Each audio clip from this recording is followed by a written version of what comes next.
আজ বানিয়েছি খুব সহজ আর সুস্বাদু তিলের বরফি। বরফিটা আমি বানিয়ে নিয়ে গিয়েছিলাম আমার এক আত্মীয়র বাড়িতে। ওদের খুব ভালো লেগেছে। ওদের ভালো লাগার একটা সুন্দর মুহূর্ত আপনাদের জন্যও রেখে দিয়েছি।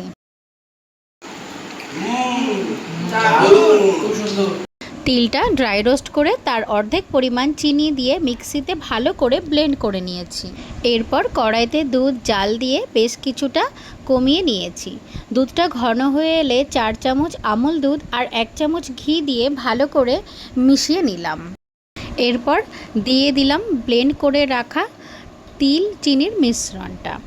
এবার ভালো করে নেড়ে চেড়ে রান্না করে নিলাম যতক্ষণ না মিশ্রণটা কড়াই ছেড়ে আসছে।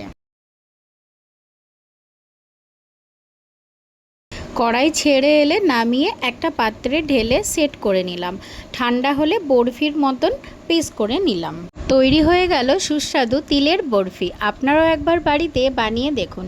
ভালো লাগলে কমেন্ট করে অবশ্যই জানাবেন, আর রেসিপিটা যদি ভালো লাগে একটা লাইক করবেন। দেখা হচ্ছে পরের কোনো নতুন রেসিপি নিয়ে।